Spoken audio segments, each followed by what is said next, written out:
The wire was a lie. In the mud-caked, shell-pocked landscape of the Argonne forest, just kilometers from the final brutal line of the Western Front, Sergeant Elijah Eli Vance of the American Expeditionary Forces, AEF, did not believe the scrap of paper thrust into his hand. It was 5:45 a.m. on November 11, 1918. The message was terse, delivered by a frantic runner who had sprinted through the skeletal remains of a shattered French village. Hostilities cease at 11 wide this morning. Maintain position. Eli tucked the paper into his tunic pocket, a pocket already stained with the blood of men who wouldn't see 11 a.m. The air, usually a dense churning stew of cordite smoke and the metallic stench of the dead, was unnaturally clear, yet the message felt like a trap. For 4 years, and for the last bloody 47 days of the Meuse-Argonne offensive, sound had been their environment. The world was defined by the bang of the artillery, the deafening rattle of the machine guns, and the agonizing shriek of incoming shells. The idea of sudden, absolute quiet was not peace. It was merely a different kind of terror. It was a silence they were not trained for. This was the strange, desperate truth of the final day of the Great War, a truth often sanitized in celebratory history books back home. For the Americans fighting their way through the unforgiving terrain of France, a 1,000,000-man army on their largest, deadliest and final push, the order to halt was not the end of the war, but the beginning of an 11-hour ceasefire.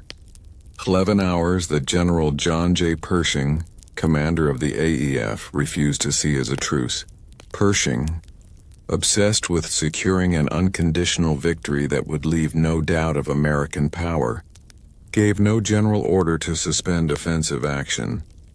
The result was a final, horrifying spasm of fighting, a pointless rush for ground that would be surrendered by treaty hours later. The last dawn of the war was one of the bloodiest. Men charged, fell, and died on the clock, sacrificing their lives not for victory but for a piece of ground they were instructed to hold precisely at the 11th hour. Eli watched one of his best men, a young corporal from Nebraska named Miller, take a sniper bullet to the throat at 10:58 a.m., his life extinguished just 120 seconds before the world was supposed to stop. This was the dark reality. The war that was ending on paper was, on the ground, refusing to die. While the American boys paid the price in blood, the actual armistice was being finalized 150 miles away, in a rail car deep within the forest of Compiègne. The scene was less a negotiation and more an execution. French Marshal Ferdinand Foch, the Allied Supreme Commander, treated the German delegates not as envoys but as debtors. They were not signing a peace. They were signing a capitulation. Yet, this official scene masked an even more critical, almost invisible process that would define the entire next century of American life. The true atmosphere in Compiègne was not one of military finality, but of financial anxiety. The war had cost the belligerent nations staggering sums, $338 billion in 1918 dollars, and the immense loans that funded the Allied war effort had been primarily issued by American banks and private financiers. President Woodrow Wilson's idealistic vision of peace without victory and his 14 points were being systematically undermined by the demands of two other powerful, less visible groups. First, the European allies, chiefly France and Britain, demanded punitive reparations to repay their own debts to American lenders.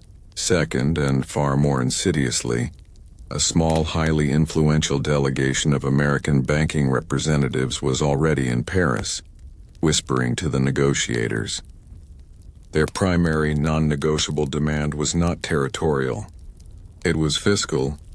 They needed ironclad guarantees that Europe's immense debts would be repaid, and the only leverage available was the crushing financial destruction of Germany. The official armistice, signed at 5:10 a.m., contained military clauses that stripped Germany of the ability to fight. But the crucial binding elements, the ones that would later destabilize the entire global economy, were the implicit financial terms that ensured a constant, crushing flow of debt service. The military commanders focused on the surrender of ships and guns. The financiers focused on the surrender of capital. The war was officially over, but the machinery of debt, the engine of future economic chaos, was just beginning to spin. Then, at 11 a.m. Central European Time, the world stopped. It was not a gradual deceleration. It was an abrupt cutoff. The silence that followed was not the quiet of the countryside, but a profound, unnatural absence. It was a silence that soldiers on both sides found more unnerving than the bombardment. Eli Vance, standing over Miller's freshly dug grave, felt it as a physical pressure against his eardrums. The air that was just moments before vibrating with the energy of destruction now felt hollow. The men in his squad were utterly depleted, not in a celebratory daze, but a psychological vacuum. The front line had existed for years as a perpetual hellscape, and now that environment was gone. This sudden vacuum of noise was symbolic of the vacuum of purpose the returning soldier would soon face back home. For 4 years, America had organized its entire social, political, and industrial life around a singular, moral objective: defeating the Kaiser. Now, with the war ending and the victory feeling less like a triumph and more like an exhaustion, the purpose evaporated. The industrial giants who had profited wildly from the war machine were already scrambling to retool, not for national unity, but for maximum profit. The politicians, led by a deeply weary President Wilson, were pivoting their focus to the idealistic, and ultimately failed, League of Nations, leaving the domestic economy to be rapidly carved up by the powerful financial interests who had quietly secured their position during the chaotic transition of the final hours. The stillness of November 11, 1918 was not peace. It was the phantom silence that masked a massive, invisible shift of power, the transfer of global economic leverage from the public sphere to the private markets. The Great War was over, but the shadow armistice, the one negotiated between bankers and diplomats, had just begun, laying the perfect, unstable foundation for the ecstatic, debt-fueled insanity of the Roaring Twenties, and the devastating crash that was to follow. This second segment builds directly on the introduction, transitioning from the immediate chaos of the armistice hour to the brutal, strategic context that defined the American effort. America's untouchable line, the Doughboys' final, bloody push in the Argonne, the uncompromising commander, Pershing's doctrine to understand the 320 American soldiers who died in the final hours of November 11th. One must first understand General John J. Pershing, the formidable commander of the American Expeditionary Forces, AEF. Pershing was not a man of compromise, and to him, the armistice was exactly that, a detestable compromise. While President Wilson spoke of peace without victory, Pershing, nicknamed Blackjack, harbored a singular, unyielding conviction. The only path to a lasting peace was the unconditional military destruction of the German army.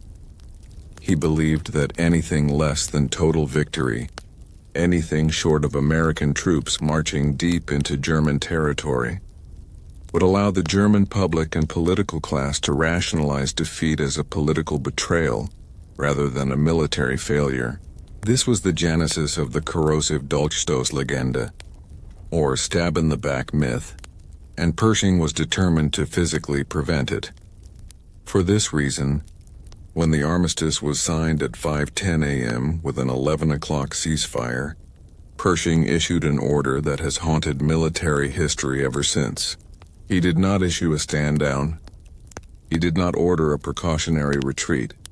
Instead, he simply informed his field commanders of the ceasefire time and then, critically, insisted they maintain the pressure, instructing them to be ready to execute any planned offensive action.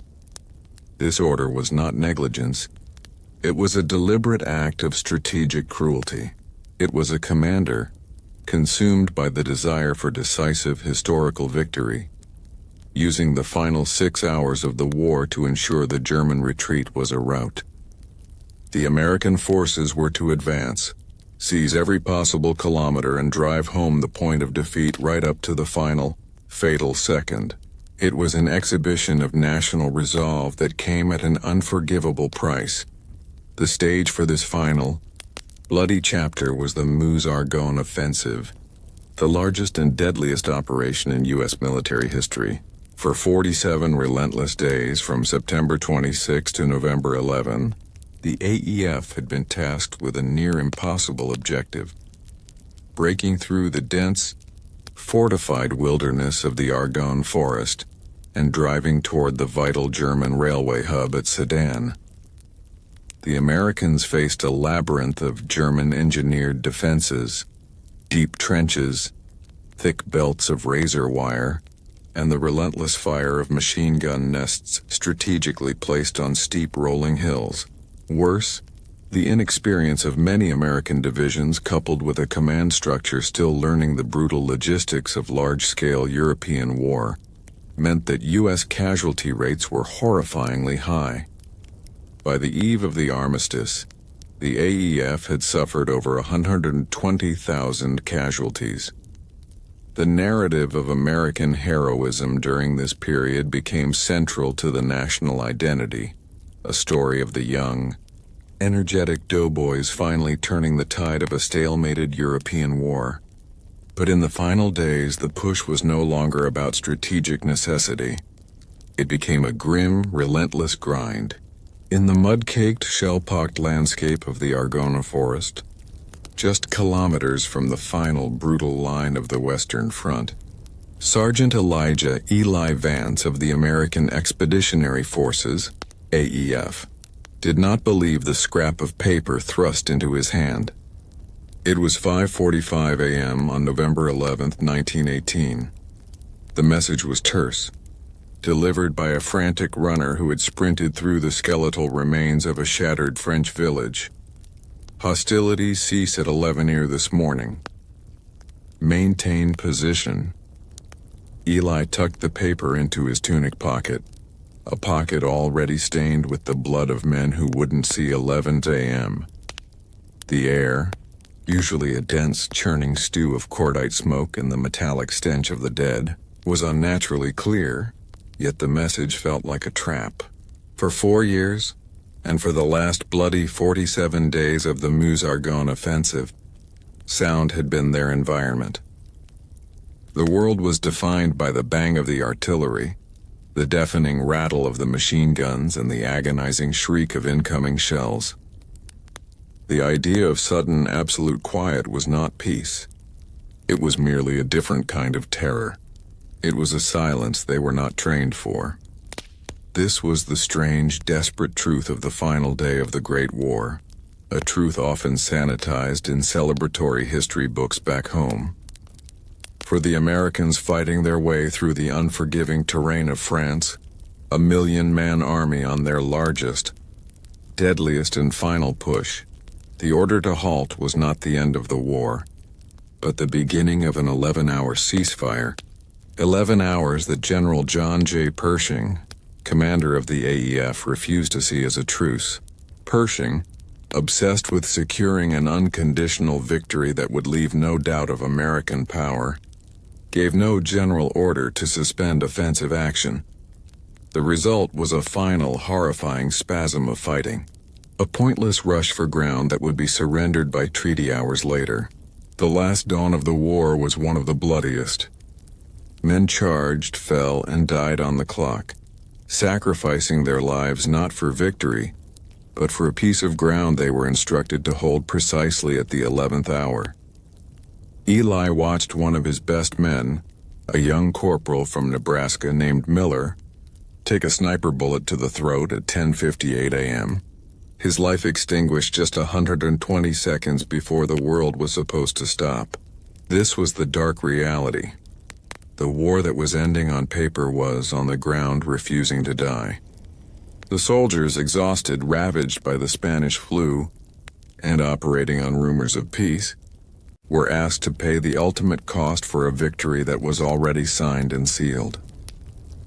As news of the 11 a.m. deadline filtered down through the trenches on the morning of November 11th, the reaction of the American soldiers was a mix of disbelief, bitter euphoria, and a gnawing sense of danger. Many commanders, interpreting Pershing's ambiguous order liberally, refused to halt attacks. They launched fresh charges against fixed German positions, believing that every meter gained would be a stronger bargaining chip for the politicians. At the peace table, a peace table most of them were too young to fully comprehend. The casualties that morning were a tragic testament to the folly of human ego. Entire companies were thrown against machine gun nests known to be abandoned moments later. The deaths were often senseless, ironic, and horrifyingly close to the designated hour of peace. Sergeant Elijah Vance's fictional account of losing Corporal Miller at 10:58 a.m. mirrors the true story of Sergeant Henry Gunther, who became the last official fatality of the entire war. Demoted for poor performance, Gunther desperately charged a German position near Chaumont-devant-Damvillers at 10:59 a.m. The German soldiers, already celebrating, waved him off. But Gunther persisted, firing his rifle until a burst of German machine gun fire struck him down. He died 1 minute before the war ended. His sacrifice was not heroism. It was a desperate, final attempt at redemption orchestrated by the war's refusal to let go. The cumulative toll was staggering.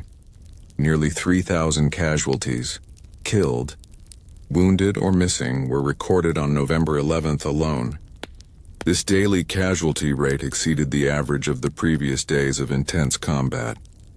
These soldiers were not victims of a long campaign, but of a 6-hour gap between diplomacy and discipline.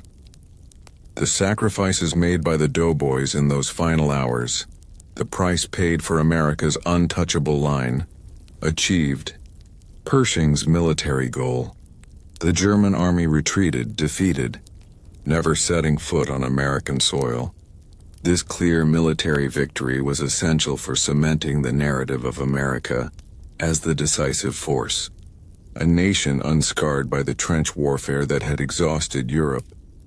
Yet the moral debt incurred by those final, senseless deaths became a subtle, powerful poison.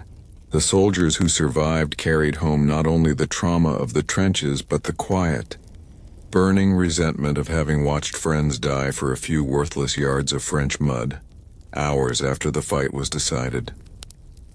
This feeling of betrayal and pointless sacrifice would feed the deep sense of disillusionment that permeated the returning American veteran.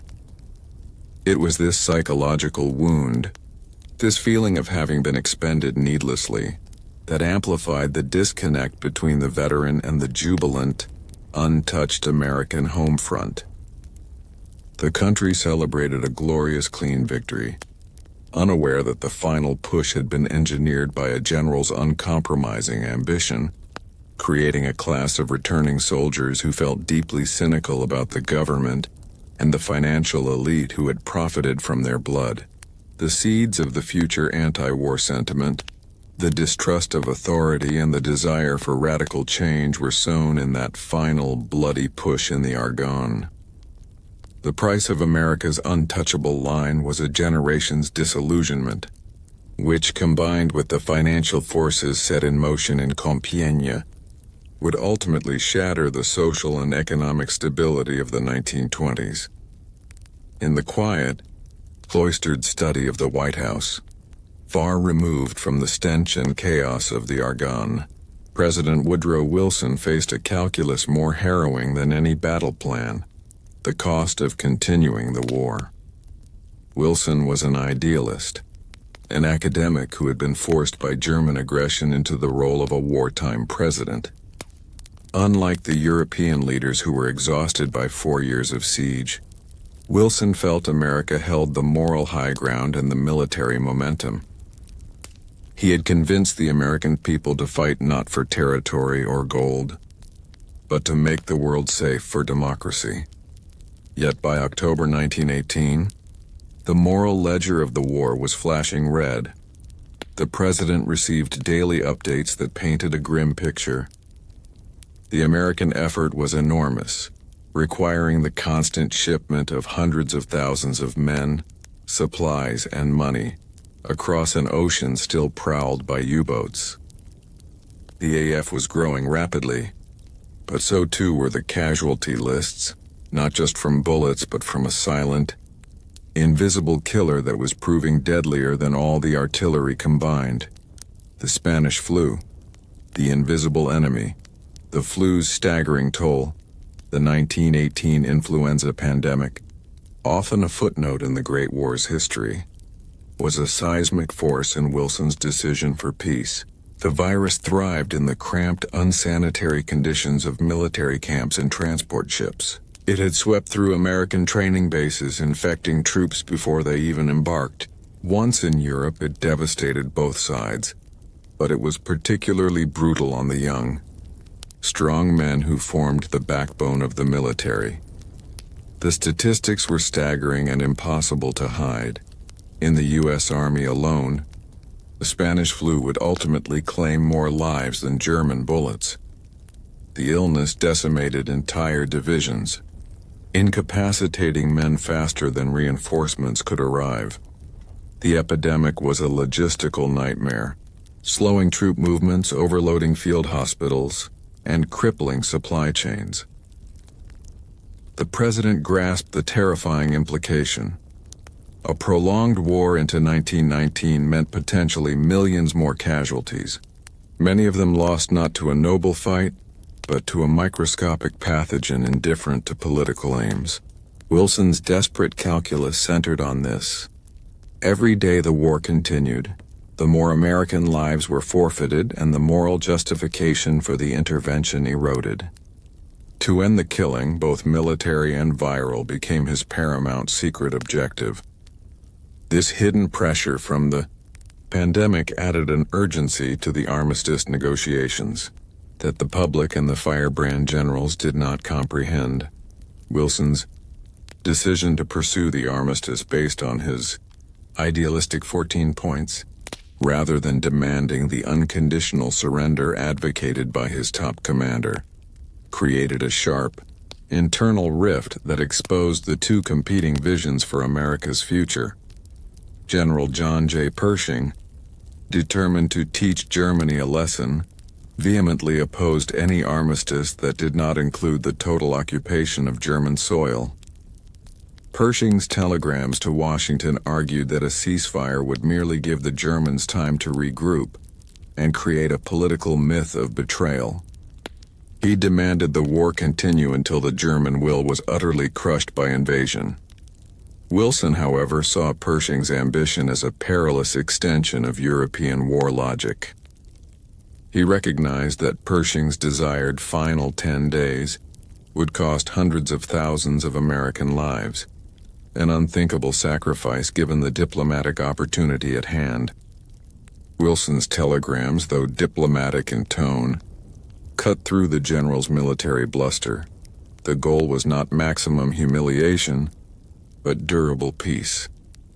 Wilson was using the threat of America's continued military buildup as a lever, signaling to the exhausted allies, Britain and France, that they could either back his moderate peace based on the 14 points, or America would consider a separate peace, abandoning their European partners to a messy, lingering conflict.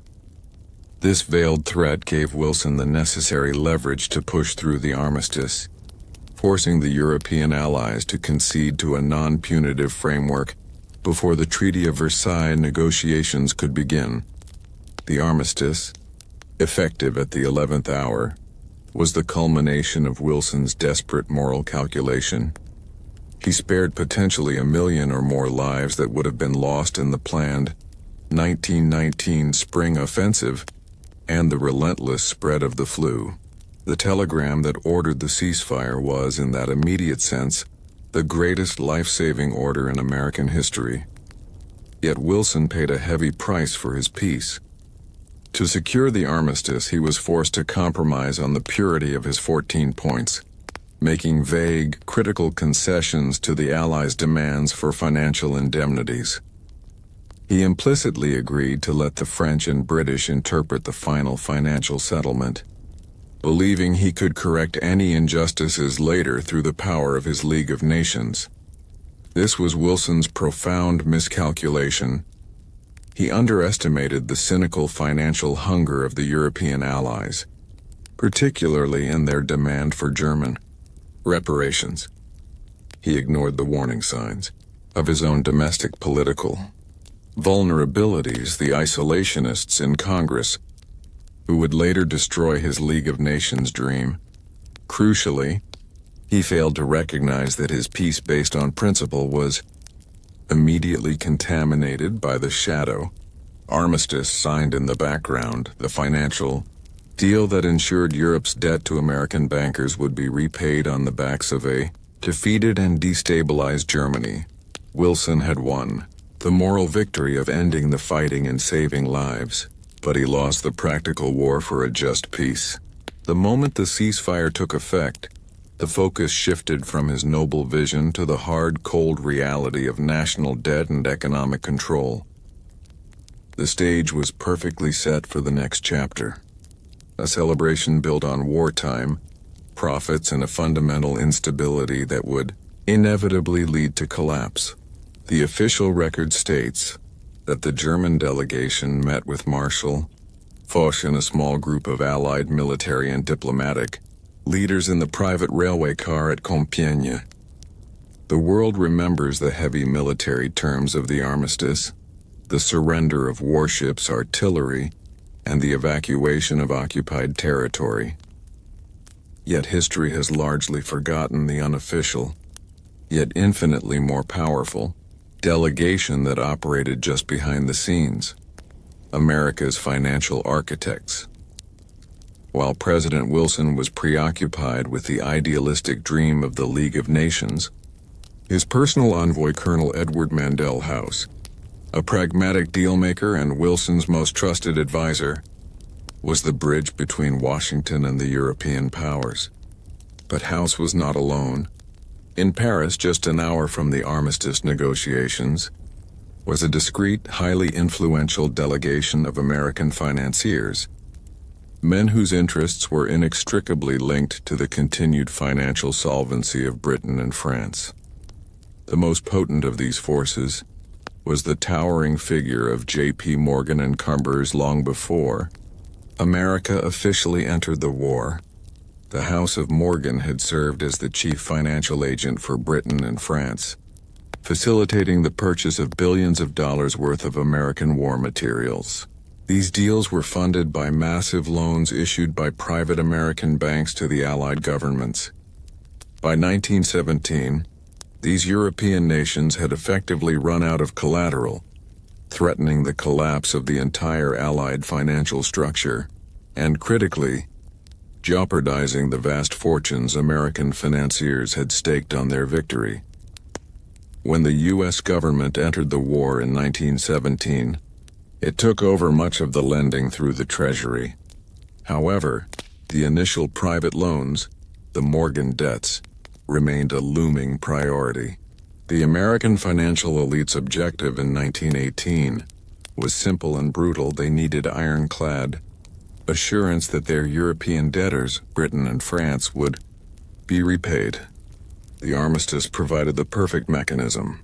The official terms required Germany to pay reparation for damage done, a phrase that was on the surface vague and just.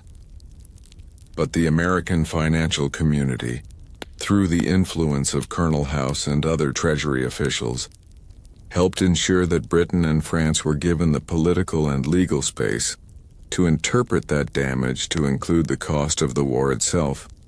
particularly the interest and principal on the vast loans they owed to the United States. This was the core of the Shadow Armistice. Publicly, Germany was forced to surrender its physical might. Privately, Germany was assigned the role of the ultimate debt collector. The German economy was effectively mortgaged to ensure that the stream of payments flowed from Berlin to Paris and London, and, crucially, from Paris and London back across the Atlantic to Wall Street. The mechanism was designed to safeguard American private capital by embedding its repayment into the foundation of the post-war global order. Wilson's high-minded idealism for a peace without victory was overridden by the practical necessity of protecting the vast U.S. financial commitment to the Allied cause. The great tragedy of the secret delegation was that it engineered a financial system so interdependent and fragile that it was doomed to fail. This system, later formalized by the Dawes and Young plans in the 1920s, created a devastating circular flow of debt. U.S. private banks lent money to Germany. Germany used that money to pay reparations to Britain and France.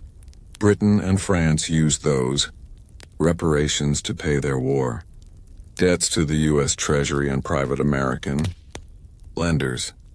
This financial circuit created the illusion of global economic stability and fueled the speculative boom of the American 1920s. American investors, flush with confidence, poured money into the German economy, believing the system was sound.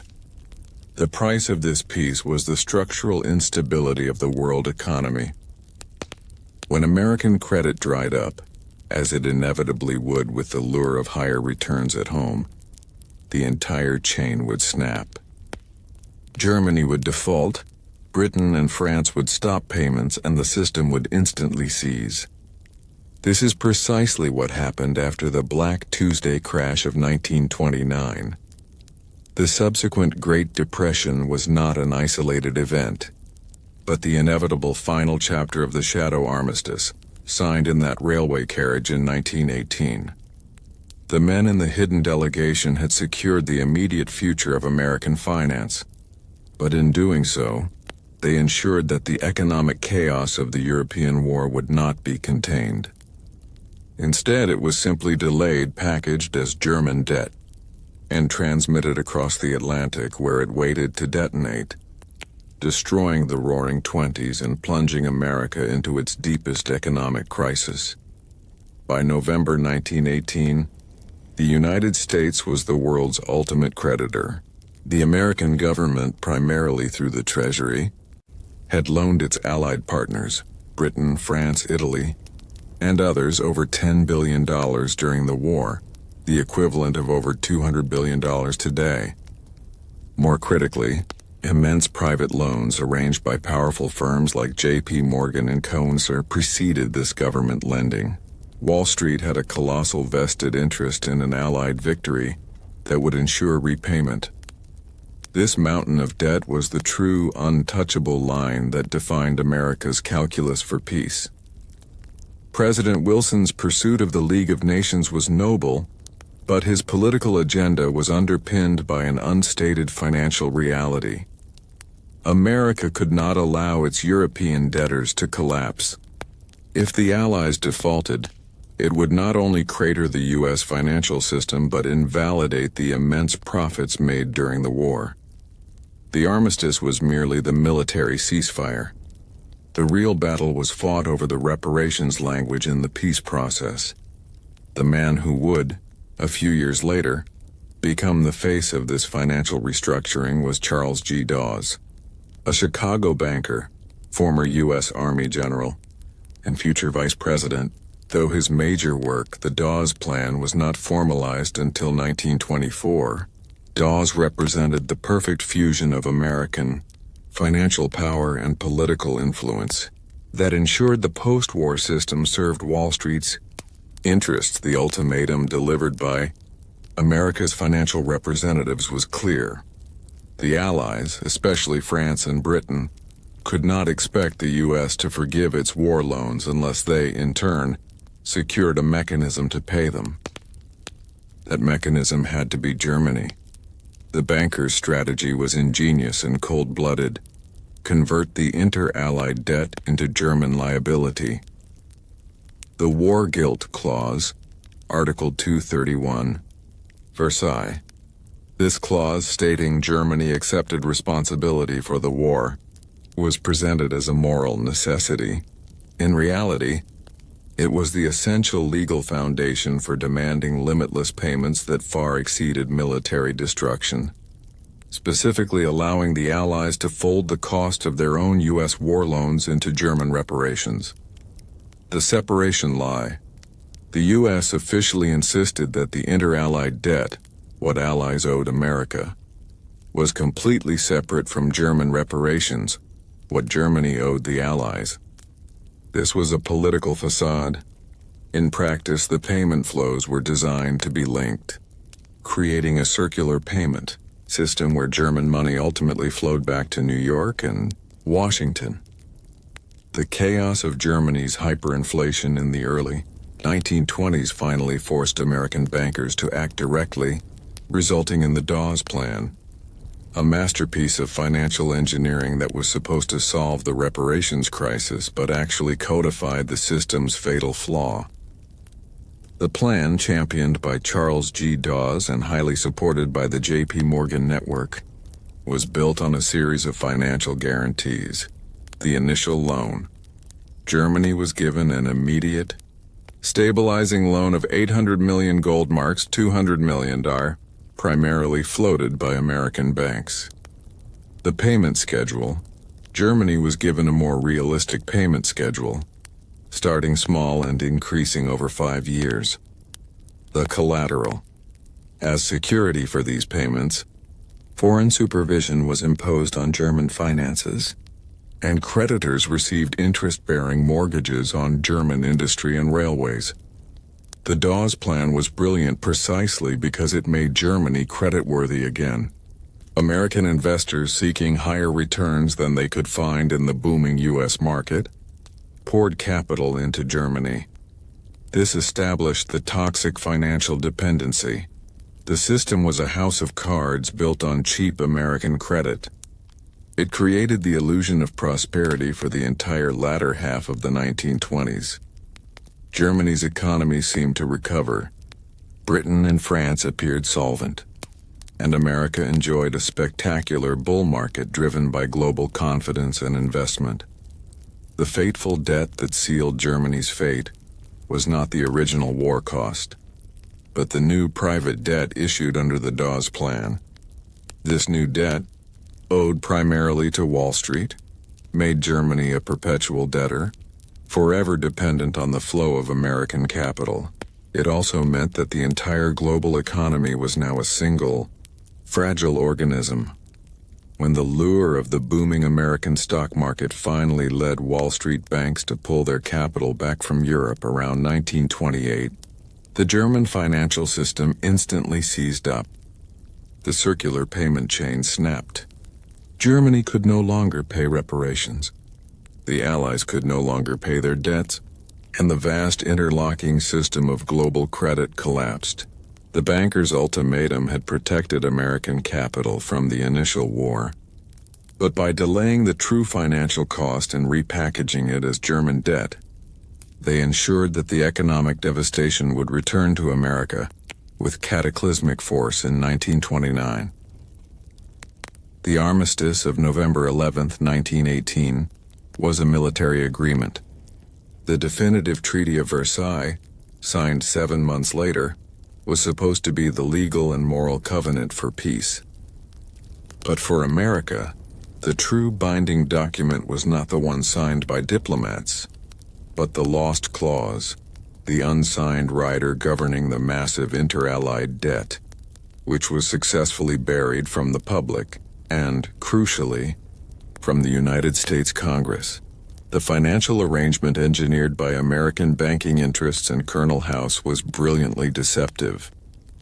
It transferred the financial liability of the war onto Germany through the mechanism of reparations while simultaneously allowing the U.S. government to feign total detachment from European affairs.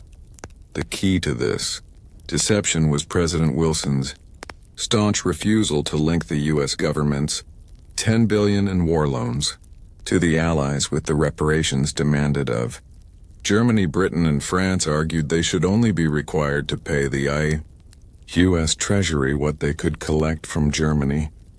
This was logical. Wilson adamantly refused, demanding that the Allies' debt to the U.S. was a matter of honor and separate from the punitive reparations they imposed on Germany. This insistence on financial separation was an act of political self-preservation, designed to feed the rising wave of American isolationism. Wilson's idealism, which centered on his beloved League of Nations, became the perfect political shield for the financial elite. The U.S. Senate, led by Wilson's nemesis, Republican Senator Henry Cabot Lodge, ultimately rejected the Treaty of Versailles, and by extension, membership in the League of Nations. The Senate's stated reasons were political: fear that the League's Article X would drag American boys into future European wars without congressional approval. But the unstated, deeper anxiety among conservative isolationist Republicans like Lodge was financial entanglement. They distrusted Wilson's vague idealism and feared that membership in the League would commit the United States to using its economic and military power to enforce a fragile European peace and implicitly bail out European debtors. By successfully torpedoing the treaty and the League, Lodge and the isolationists achieved two things. They asserted American political sovereignty and avoided foreign military commitments. Crucially, they left the inter-allied debt structure untouched and legally separate. Since the U.S. never ratified the treaty, it retained its absolute legal right to demand the full repayment of the $10 billion war loan from its allies, regardless of what happened to Germany. The bankers won the battle for their balance sheets. The politicians won the battle for isolation. The German people, trapped in the middle, were left with the debt, the time bomb of hyperinflation and resentment. The lost clause was the final piece of the fatal puzzle. America, the nation that decided the military war, officially washed its hands of the peace, retreating into what was perceived as blissful isolation. The price of this retreat was that America handed control of the European debt solution to its creditors, France and Britain, who then used it to satisfy the demands of the global banking system. The true seeds of future conflict were buried. Under this political expediency, the Weimar Republic, Germany's fragile new democracy, was immediately burdened with a debt far beyond its capacity, fueling the right-wing myth that the country was stabbed in the back by the politicians who signed the Armistice, thus giving rise to extremist politics. The global financial link. The U.S. public believed they were detached from Europe, but in truth, American capital, through the Dawes and Young plans, was deeply and structurally entangled. The boom of the Roaring Twenties in America would be funded indirectly by the borrowed capital flowing in a circle through Berlin. The inevitable collapse. The entire system was an inverted pyramid resting on the single point of American credit.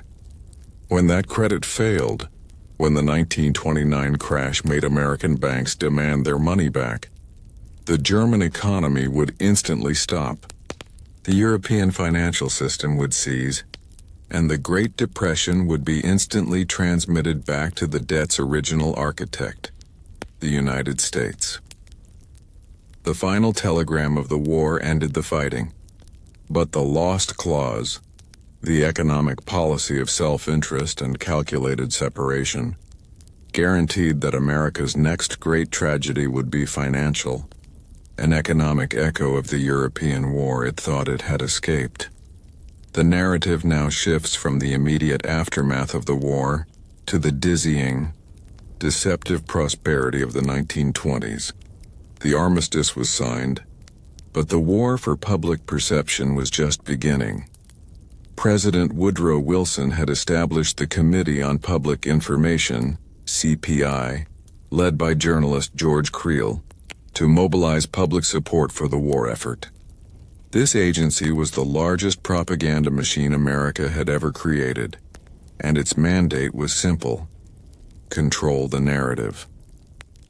With the fighting over, the CPI's job pivoted from rallying troops to managing the transition to peace, and crucially, minimizing any stories that could generate anxiety or distress. This included the two most inconvenient truths of the war's end: the true cost in lives, the staggering number of American deaths, which had reached over $116,000, the invisible war, the relentless, apocalyptic spread of the 1918 Spanish flu pandemic. The government decided a nation that had just won the war to end all wars could not be seen as losing a battle to a mere virus. This ushered in the triumphant lie, an official narrative of clean, glorious victory and rapid return to prosperity, achieved by suppressing facts about the hidden cost. The Spanish flu was the unseen, uncredited enemy that killed far more American soldiers than German machine guns. The virus devastated training camps and troop ships, flourishing in the mass movement required to fight the war. Its peak coincided precisely with the final, bloody offensives of 1918. However, wartime legislation like the Espionage and Sedition Acts, originally aimed at silencing anti-war dissent, was weaponized to suppress accurate health reports. Military officials feared that reporting the truth about the flu's rampage would damage morale and hinder the war effort. Public health silence. Local public health officials who tried to warn citizens or mandate protective measures like masks were often ignored or silenced by federal pressure. Media compliance. Newspapers, fearful of being shut down under the Sedition Act, towed the official line, running optimistic headlines that consistently downplayed the virus's severity, often reporting it as nothing worse than a mild cold. This censorship led to a catastrophic public health failure. Citizens were caught completely off guard, unprepared for the scale and virulence of the second deadly wave of the virus. The American public was led by its government and media to cheer a military victory, while in the same moment, thousands died in silence because the truth was deemed too anxiety-inducing to report. The government prioritized the propaganda of strength over the preservation of life. The lie was physically manifested in the ticker tape parades that greeted the returning doughboys. Cities across America staged extravagant, euphoric spectacles projecting an image of the fit, happy warrior coming home to a grateful nation. The returning soldiers, however, presented a much more complex and troubling reality that the propaganda sought to airbrush away. The physically wounded. Millions returned physically intact, but thousands were maimed, scarred, and faced a country woefully unprepared for veteran care. The mentally scared. More insidious was the wave of psychological trauma, then dismissively called shell shock or war neurosis. These men, suffering from what we now recognize as severe post-traumatic stress disorder, PTSD, were often characterized by the media as either heroes or, if their symptoms were disruptive, as fundamentally flawed individuals who simply couldn't handle the victory. The true psychological cost, the nightmares, the rage, the inability to reacclimate, was systematically sidelined, treated not as a legitimate wound of war but as a moral failing. The disillusioned. Many veterans were acutely aware of the triumphant lie. They had fought until the last second for a general's ego, survived a flu the government pretended wasn't real, and came home to a country celebrating a clean victory, while refusing to address the massive economic and social mess left behind. This disconnect created a chasm of cynicism between the returning soldier and the civilian society that believed the sanitized version of the war by celebrating a clean military triumph and obscuring the casualties of both the battlefield's final hours and the raging pandemic. The American government and media successfully buried the war's true cost beneath a blanket of manufactured optimism. This triumphant lie was essential for enabling the financial maneuvering set up by the secret delegation and the lost clause. Disillusioned public would question the cost. A euphoric public demanded to move on and celebrate. The focus shifted entirely to the dazzling prospects of the consumer-driven post-war economy, allowing the financial elite to continue their work of transferring war debt liability to Germany, safe in the knowledge that the American populace was distracted by the promise of the Roaring Twenties, a decade of prosperity built on the unstable foundation of debt, denial, and a national narrative that preferred comforting fantasy over hard truth. The first lie the returning doughboy encountered was the one printed on his discharge papers. After the fanfare of the parades faded, the millions of men who had mobilized to fight in Europe were unceremoniously dumped back into civilian life. The demobilization was a marvel of military logistics, moving 2 million men across an ocean with great efficiency, but it was an absolute failure of social planning. President Wilson, consumed by his mission in Paris, had failed to plan for the swift, massive shift from a war economy to a peacetime one. The government's main act of gratitude for the men who had saved Europe? A $60 separation allowance, just enough to buy a cheap suit and a one-way train ticket home. The reality awaiting the veterans was immediate economic scarcity. Joblessness, wartime industries, steel, munitions, shipbuilding slammed the brakes on production. With contracts canceled, factories laid off workers en masse. The returning soldier, hailed as a hero, found his old job often gone, replaced, or simply non-existent. By April 1919, estimates suggested that 40% of veterans were unemployed, living a silent crisis that stood in stark contrast to the media's narrative of victorious national prosperity. Wartime inflation.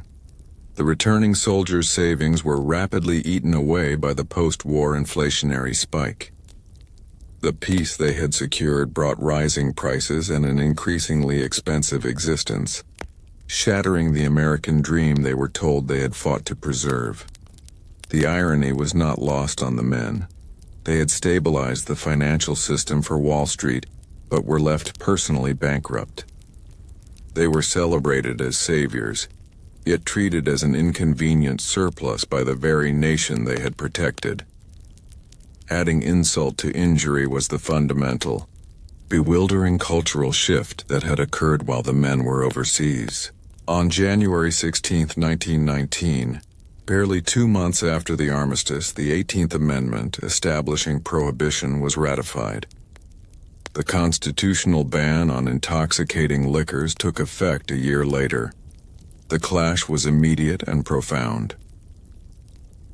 The Foreign Front. For 4 years, soldiers on the European front had relied on beer, wine, and hard liquor, often issued in rations, to cope with the psychological strain, the cold, and the endless terror of trench warfare. Alcohol was not a luxury. It was a deeply ingrained part of the wartime brotherhood, the Puritan home front. They returned to an America where the act of having a drink was now criminal, driven by a powerful moralizing temperance movement that had used wartime patriotism, arguing that grain should be conserved and German-owned breweries should be shut down to achieve its goal. The soldier who had fought for liberty now returned to a country that was curtailing one of his most basic comforts and coping mechanisms. One popular cartoon of the time depicted a weary doughboy, rifle in hand, staring at the newspaper headline, lamenting, "I should have stayed home and fought for liberty." This feeling of having been betrayed by the moral certitude of the home front became a deep cultural wound, feeding the cynicism and the desire to break the rules that would define the next decade. The true cost of the soldier's empty welcome, the combination of psychological trauma, economic hardship, and cultural alienation, was suppressed by the triumphant lie. But the bitterness did not disappear. It merely went underground, festering for a decade. The only official acknowledgement of the veterans' plight came in 1924 with the World War Adjusted Compensation Act, which promised a bonus payment to veterans based on their service, a payment that would not be redeemable until 1945. This was essentially an IOU for 2 decades away. The men wryly called it the tombstone bonus because many believed they would be dead before they could collect. This deferred debt, this promissory note on the future, became the physical embodiment of the nation's betrayal. When the economic chaos engineered by the shadow Armistice, which we saw in the previous sections, finally reached America in 1929, millions of these veterans, the unemployed, the disillusioned, and the physically broken, would demand that their IOU be paid. This final, empty welcome, this feeling of having fought for a lie and been discarded, was the direct origin of the Bonus Army, the desperate march on Washington in 1932 that signaled the end of the illusion and foreshadowed the total collapse of the system the bankers had built. The narrative is now complete for Chapter 1, establishing the core themes: the hidden financial entanglement, the political betrayal of the peace, and the disillusioned veteran. The empty welcome experienced by the veteran coincided with the greatest, most accidental gift ever handed to American organized crime: prohibition. When the 18th Amendment went into effect in January 1920, it did not eliminate the nation's demand for alcohol. It merely criminalized the supply. What had been the 5th largest industry in America, employing hundreds of thousands and generating billions in tax revenue, was instantaneously transformed into a black market worth hundreds of millions of untaxed, unregulated dollars. This was the economic vacuum created by moral legislation, and organized crime was perfectly positioned to fill it. Small-time street gangs and regional racketeers realized they had been handed a vast, nationwide monopoly. This was not a slow evolution of criminality. It was a financial big bang that unleashed an immediate, explosive influx of capital into the underworld. The crucial link between the military's chaos and the criminal boom lay in the returning veterans. Many of the 40% of unemployed doughboys had acquired skills overseas that were suddenly marketable in the illicit economy.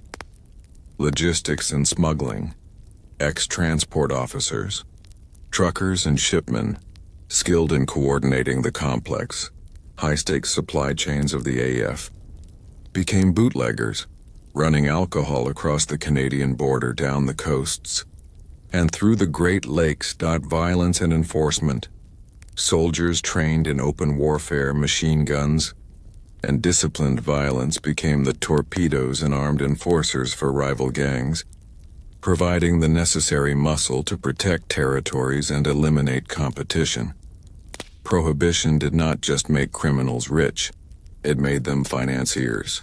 It gave them the managerial experience, the nationwide networks, and the immense pools of liquid cash needed to evolve from disorganized street thugs into sophisticated, vertically integrated criminal corporations. Nowhere was this transformation more evident than in Chicago, where a young former bookkeeper named Al Capone turned a local vice racket into an empire generating an estimated $100 million annually, over $1.5 billion in today's dollars. Capone, was the quintessential entrepreneur of the unseen hand. He realized that bootlegging was not about street fights. It was about supply chain management, quality control, and political influence. His organization, the Chicago Outfit, operated like a massive corporation. Manufacturing. They bought closed breweries and distilleries, hiring experienced brewers who were now out of work. Distribution. They ran fleets of trucks, bribing railway officials and local police to ensure the liquor reached its destination. Retail. They controlled an estimated 10,000 speakeasies, the secret, bars that replaced the old saloons, which became the engine of social life for the Roaring Twenties. The most potent aspect of this illicit finance was its speed and scale. Unlike legitimate businesses, the profits were immediate, tax-free, and enormous. This illicit money then poured back into the legitimate economy, often through laundering operations such as real estate, legitimate cleaning services, and seemingly legal investments, creating a dangerous commingling of dirty cash and legitimate enterprise. The explosion of illicit capital immediately overwhelmed local law enforcement and political systems. When a beat cop's annual salary was less than a single night's profit from a busy speakeasy, bribery became less a possibility and more a business operating expense. The payoff system. Capone and his contemporaries systematically corrupted the local political machines, police chiefs, and even federal agents. They developed sophisticated payoff schedules, ensuring that warnings about raids were delivered in advance and that rival operations suffered selective police enforcement, eroding the rule of law. This pervasive corruption had a devastating effect on American democracy. It demonstrated to the public that the law, symbolized by the 18th Amendment, was not a reflection of moral order but a negotiable obstacle for the wealthy and powerful. The cynicism that began with the doughboys' disillusionment was now validated by the sight of crooked cops and immune gangsters. The rule of law was replaced by the rule of cash. The rise of the unseen hand was inextricably linked to the American century's financial deception.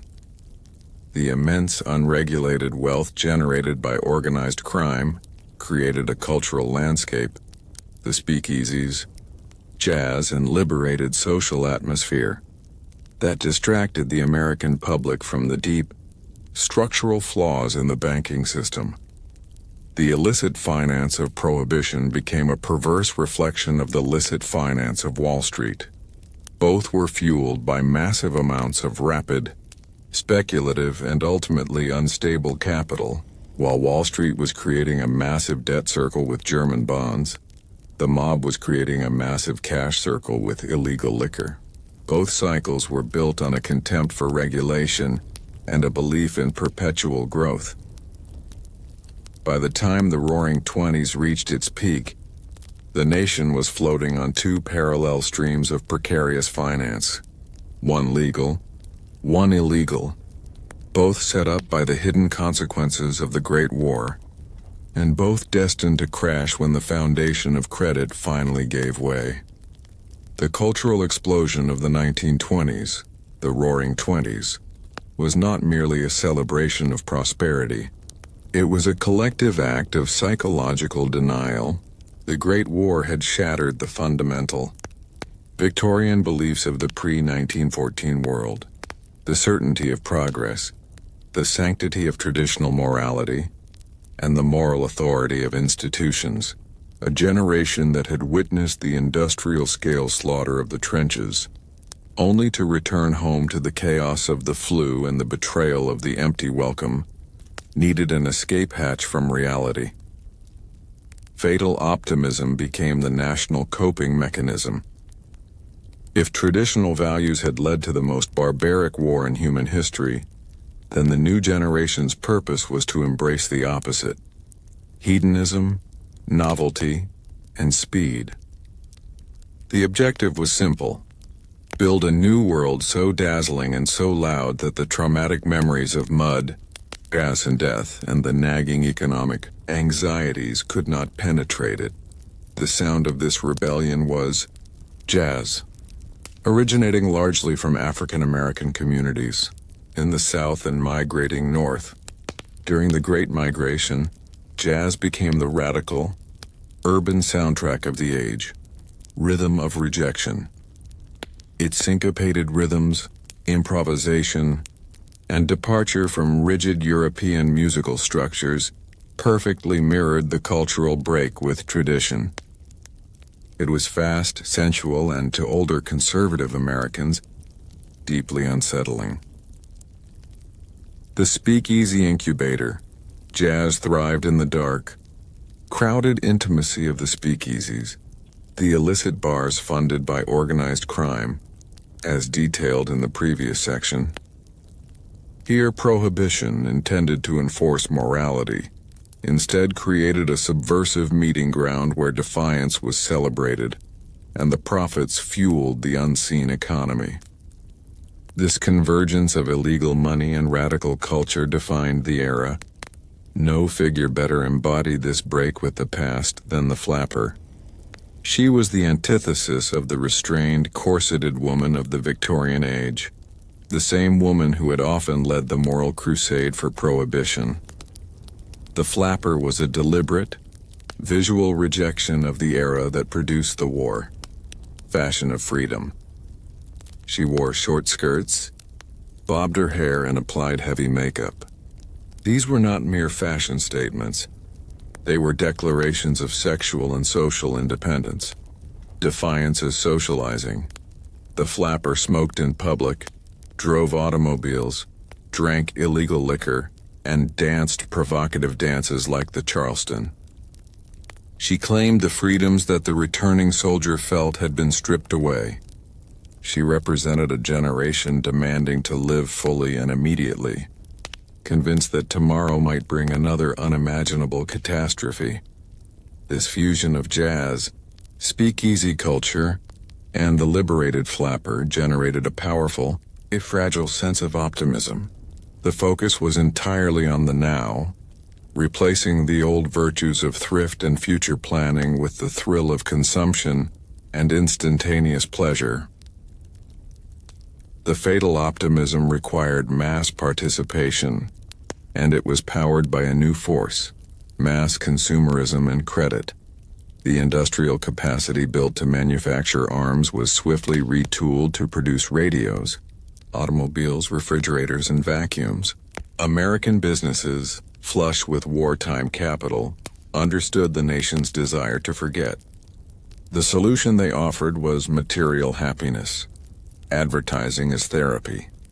The nascent advertising industry exploded, utilizing new psychological techniques to appeal directly to desires and insecurities. Ads promised that purchasing a new car or appliance was not merely convenient, but the key to a happier, healthier, and more modern life. A complete escape from the grimness of the recent past. The birth of easy credit. To ensure the maximum number of people could participate in this escape, the system introduced installment plans and easy credit. Consumers could now buy now and pay later, spending money they didn't yet have on products that promised immediate gratification. This economic innovation was essential to the cultural illusion. It kept factories running, investors rich, and the public distracted. It created a dazzling screen of prosperity that masked the fundamental problem established in Chapter 1.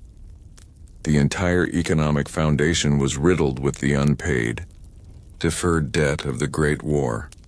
The American people were escaping trauma by piling up personal debt, unaware that the national financial system was doing the exact same thing with international war debts.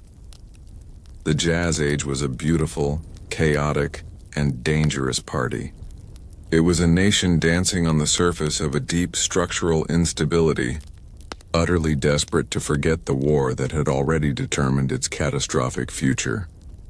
The dazzling culture of the Jazz Age was expensive, and the money fueling it came from one primary source: cheap, abundant credit. The newly established Federal Reserve System, the Fed, held the key to the money supply, and throughout the mid-1920s its policies, often unintentionally, allowed the financial markets to inflate dangerously. The Fed's primary tool was the discount rate, the interest rate it charged member banks for loans. Fearful of stifling industrial growth and attempting to assist European countries stabilize their currencies, which were trying to return to the gold standard, the Fed maintained a generally accommodative, low-interest rate environment. This policy had two catastrophic effects. Industrial money diverted.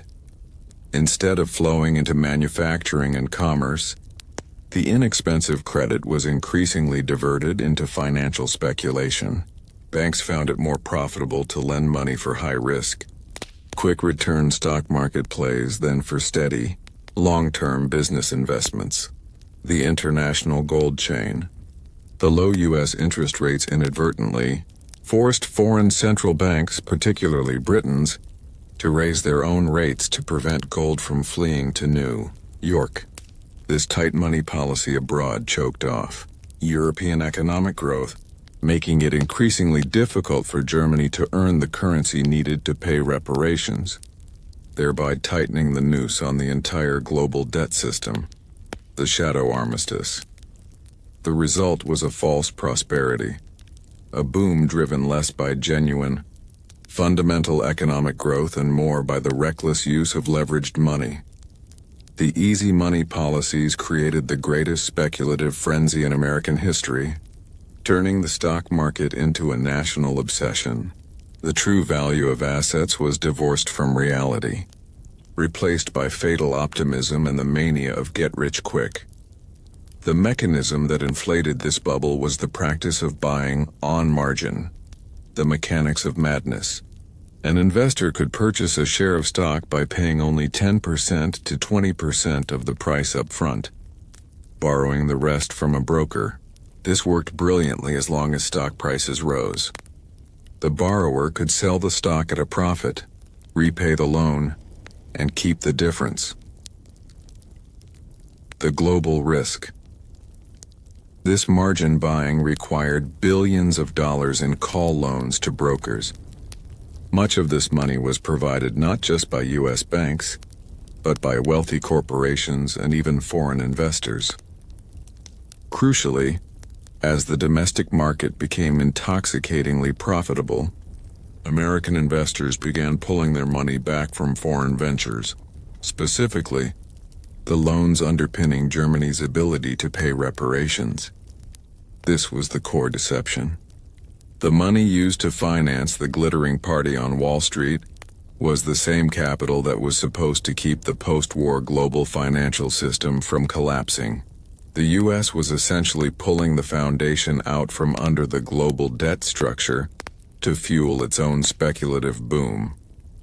Before the stock market dominated the headlines, the first great warning signs of this speculative fever appeared in the real estate market. The Florida land boom, 1924-1926. Fueled by the mass production of the automobile and the promise of perpetual sunshine, real estate speculation in Florida reached a fever pitch. Plots of undeveloped swampland were bought and sold multiple times in a single day, often by investors who never once set foot in the state. Prices quadrupled in a year. The speculation was driven entirely by credit and the belief that the boom would never end. The inevitable bust. This bubble burst spectacularly in 1926, punctured by a major railway embargo that halted construction supplies and decisively ended by the devastating Great Miami Hurricane of 1926. Thousands of investors were ruined, leaving behind unfinished developments and mountains of defaulted local government bonds. This bust should have been a screaming warning to Wall Street and the Fed. Instead, the wider financial world dismissed it as a localized, eccentric phenomenon, an isolated bubble that had little to do with the sound fundamentals of the northern economy. The triumphant lie was so compelling that the nation ignored the first major economic tremor of the age.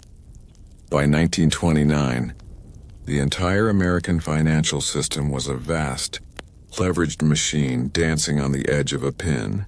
The prosperity illusion was created by two massive, interconnected credit bubbles, the domestic stock market, and the international debt structure set up by the bankers.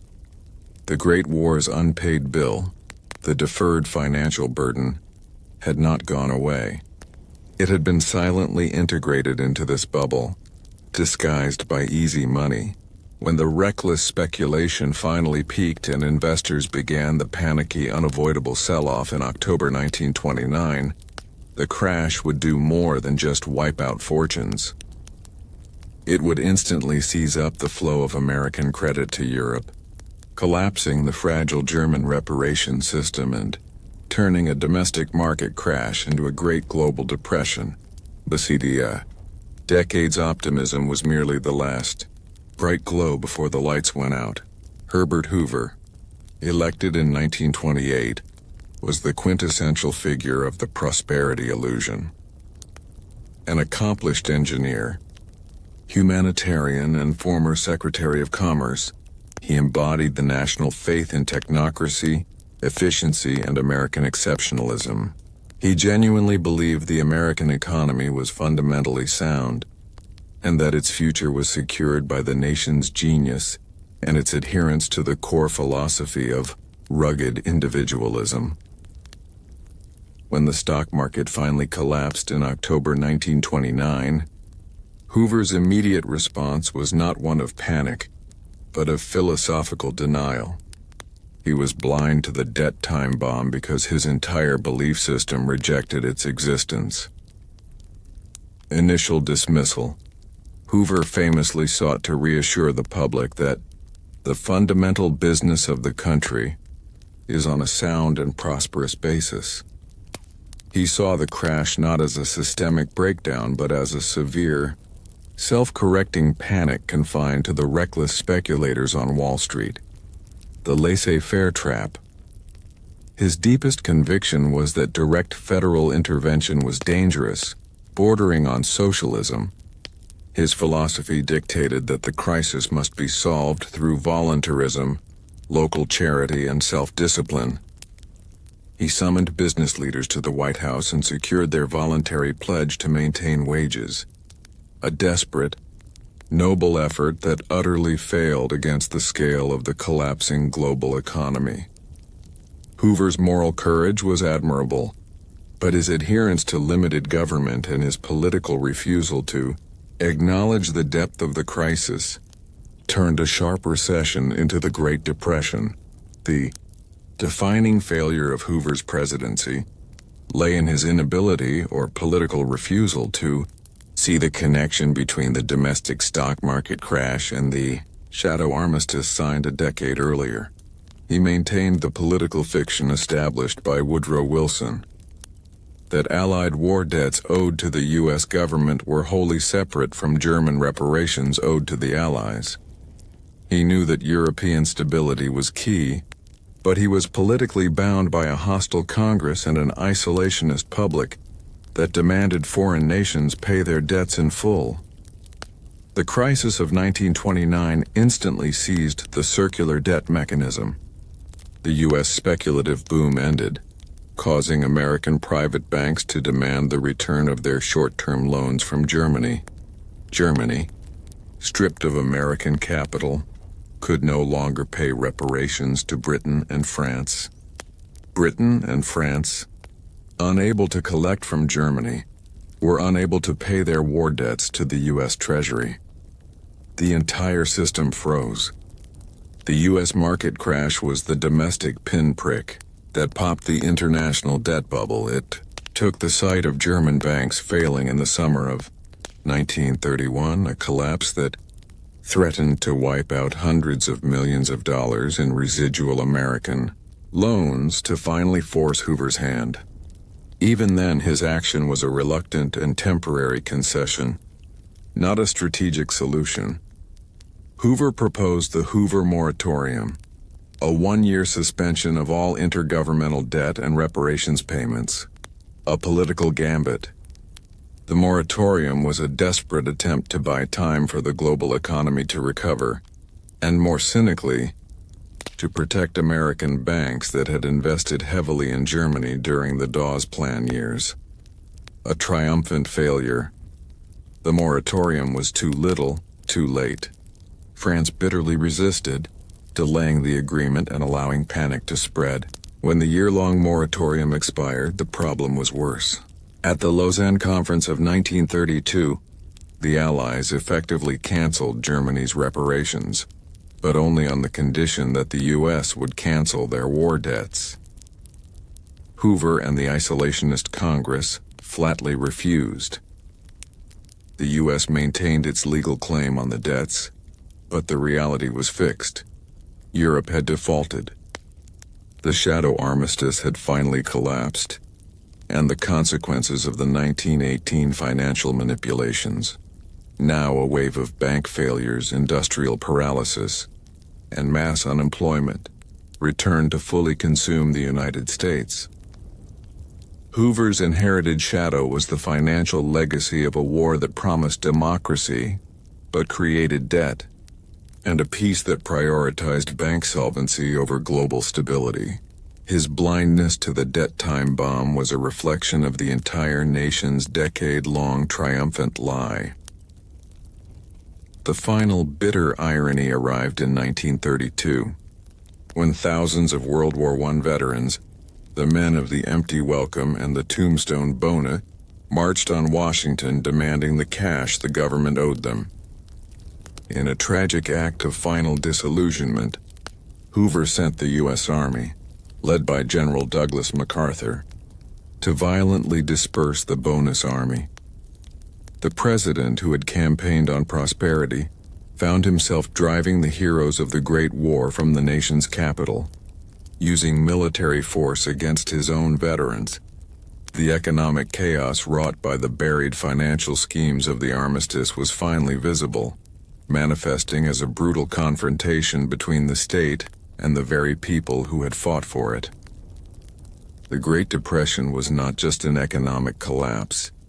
It was the total moral and financial reckoning for the lies America told itself after 1918. The moment arrived not with the roar of cannon fire, but with the clatter of ticker tape on Black Tuesday, October 29, 1929. The stock market crash was, for the vast majority of Americans, a catastrophic sudden financial panic. But in the context of the shadow armistice, it was not a beginning. It was an echo, the deafening sound of the lost clause finally coming due a decade late. The crash was the ultimate price for the decision. Made in the railway carriage near Compiègne in 1918, to separate war debt from reparations and leave Europe's solvency dependent on the continuous flow of American credit. The immense speculative frenzy of the 1920s, fueled by easy money and mass margin buying, had required that capital to remain in the U.S. markets, creating an unstable, leveraged bubble. When the domestic bubble burst, the mechanics of the global financial system, the fragile circular chain linking American banks, Germany and the Allies, instantly seized up. The market correction transformed instantly into a global crisis because the American money that vanished from Wall Street was the very same money that provided the lubricant for the entire post-war world economy. The crash immediately triggered a domino effect across the Atlantic, validating the worst fears of the few financial realists who had warned of the global debt structure. Credit seizes. As American banks and investors faced margin calls and ruin, they frantically called back every dollar available. The first and easiest money to retrieve was the vast sum of short-term loans they had extended to Germany under the Dawes Plan. Germany collapses. Stripped of American capital, the German economy, which was only capable of paying reparations by borrowing from the U.S., went into immediate freefall. German banks failed, and the government defaulted on its reparations payments. Allies default. Without reparations from Germany, Britain and France lacked the necessary foreign currency to service their massive war debts to the U.S. Treasury. They, too, were forced into default. The illusion of solvency, maintained for 10 years by the flow of American private loans, shattered overnight. The $10 billion in Allied war debt that the U.S. government had refused to cancel after the Armistice was now effectively rendered worthless by the domestic crisis. America had successfully insulated itself from the military cost of the war, but in trying to preserve the financial cost, it had only delayed and amplified the devastation. The failure of the world's debt structure left President Herbert Hoover utterly paralyzed. His deepest political conviction, the separation of Allied debt and German reparations, was now revealed as the core flaw. Yet he was bound by Congress and public opinion, which remained convinced that the Allies could pay and that U.S. taxpayers should not bear the financial burden of Europe. Hoover's tragic delay. The administration took until 1931 to propose the Hoover moratorium, a frantic last-ditch effort to stop the debt cascade. This delay, forced by congressional resistance and national denial, allowed the financial panic to spread and deepen, turning a severe banking crisis into a cataclysmic global depression. The Smoot-Hawley folly, compounding the error, Hoover signed the Smoot-Hawley Tariff Act in 1930, raising U.S. import duties to absurd heights. This act, meant to protect American industry, was viewed by European nations as a declaration of economic warfare, causing them to retaliate with their own tariffs. The already stagnant global trade collapsed entirely, ensuring that no country, least of all Germany, could earn the foreign currency necessary to restart the payment system. The Black Tuesday echo did more than crash markets. It ended the decade's fatal optimism with a sickening finality.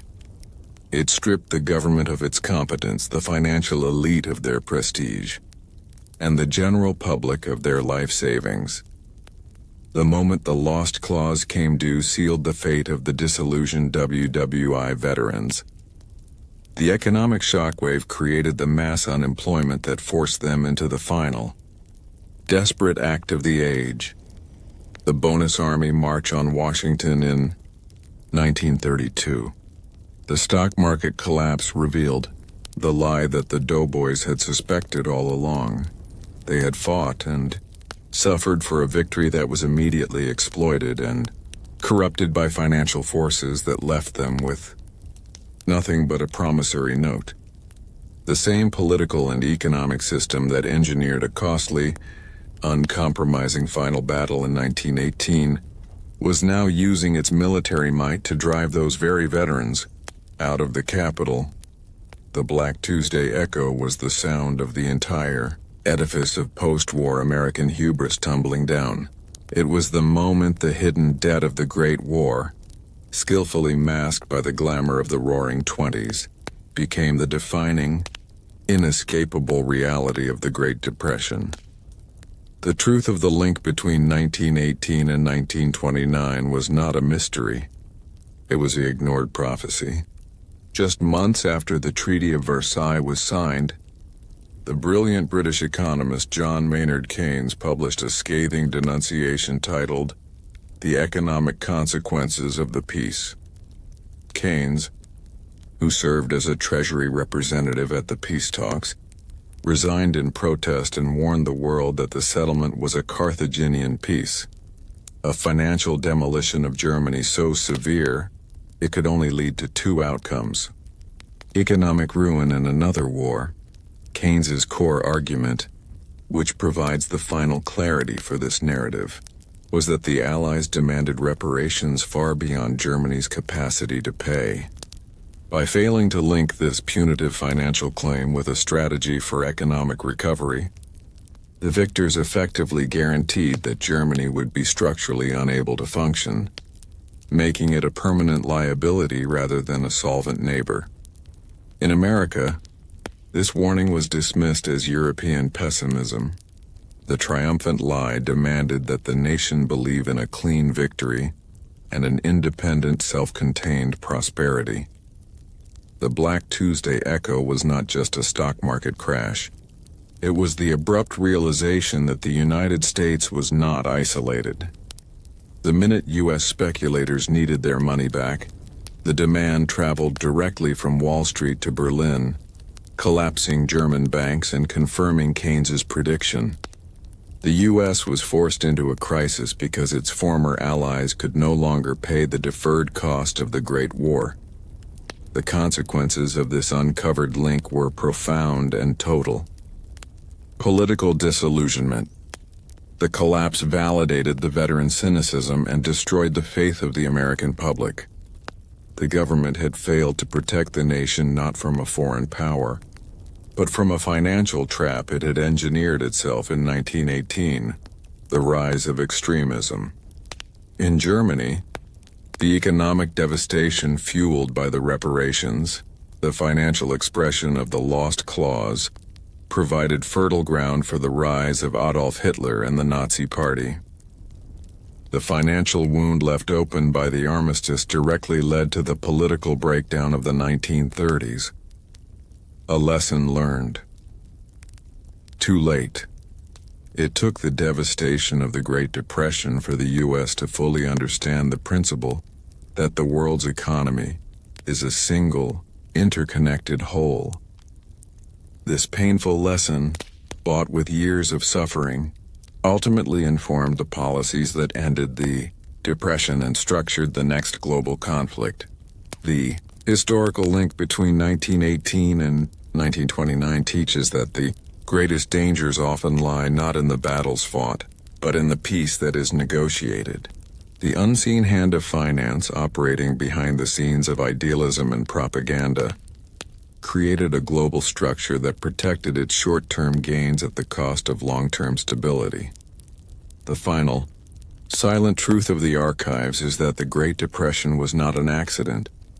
It was the last inevitable casualty of World War I, the ultimate price America paid for its decade of triumphant lie and its refusal to deal honestly with the true financial cost of victory in 1918. The Great Depression was the ultimate economic consequence of the shadow armistice and the official legacy of silence surrounding the inter-allied debt.